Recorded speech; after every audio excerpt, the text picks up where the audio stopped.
Proses Islamisasi Nusantara dan runtuhnya Majapahit oleh Ki Hajar Suryanata.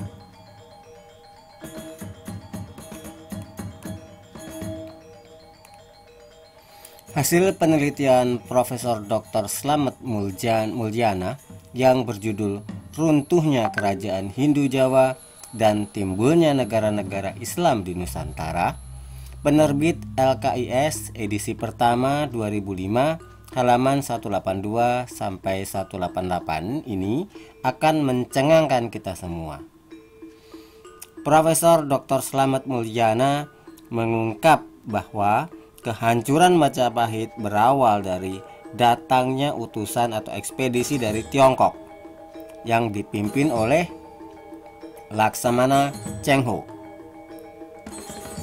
Laksamana Cheng Ho kemudian membentuk komunitas-komunitas masyarakat Tionghoa Islam di semua pelabuhan-pelabuhan Majapahit yang dibentuk oleh Sunan-Sunan Tionghoa Islam yang dibawa Laksamana Cheng Ho. Majapahit dikepung oleh komunitas masyarakat Tionghoa Islam di seluruh pelabuhan-pelabuhan yang menjadi urat nadi perekonomian Majapahit. Menggunakan senjata fanatisme agama yang menghadap-hadapkan Islam dengan Hindu Jawa, itulah mereka menghancurkan Majapahit. Berikut sejarah selengkapnya untuk kita pelajari secara ilmiah sebagai sebuah sejarah masa lampau yang penuh pembelajaran bagi generasi penerus bangsa.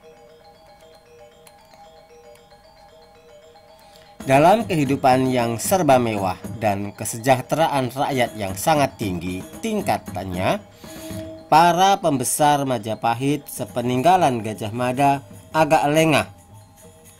Raja Wirakramadana alias Hyang Wisesa kawin dengan putri Cina. Dari perkawinan itu lahir Swan Leong alias Arya Damar, kepala pabrik Misiu di Semarang pada tahun 1443 dan kemudian dipindahkan ke Palembang sebagai kapten Cina merangkap Adipati Palembang. Swan Leong mengaku bahwa ia adalah putra Hyang Wisesa, Raja Majapahit. Hal itu tak dapat disangkal. Kelihatannya perkawinan Wikramawardhana dengan putri Cina itu barang kecil. Tetapi pada hakikatnya perkawinan itu menghasilkan kuman yang akan merongrong kerajaan Majapahit. Perkawinan itu perlu diletakkan dalam bidang yang lebih luas, dalam rangka perebutan kekuasaan perdagangan di laut antara orang Majapahit dan orang Tionghoa yang dikendalikan dari daratan Tiongkok. Dari penyelidikan terbukti bahwa perkawinan dengan putri Cina itu tidak hanya dilakukan oleh Raja Wikramawardhana saja, tetapi juga oleh raja-raja Majapahit lainnya. Raja Kertabumi alias Brawijaya V juga kawin dengan putri Cina.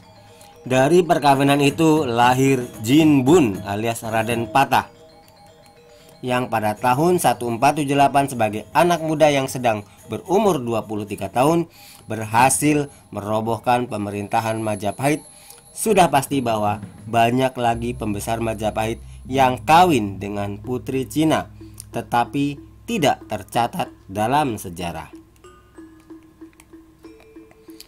Ketegasan bertindak Raja Kertanegara terhadap utusan Tiongkok Meng Qi pada tahun 1289 dan pengusiran tentara Tartar utusan Kubilai Khan dinasti Yuan oleh Raden Wijaya pada tahun 1294 menunjukkan kegagalan Kubilai Khan untuk menguasai kerajaan Jawa yang sedang mulai berkembang. Semangat bangsa yang sedang berkembang masih menyala-nyala, tidak gampang dipatahkan oleh perjuangannya dijiwai dengan semangat untuk mempertahankan hidup. Hal itu telah kita saksikan pada pembentukan dan awal perkembangan kerajaan Majapahit di bawah pimpinan Naraya Sanggrama alias Kertarajasa Jayawardhana alias Raden Wijaya.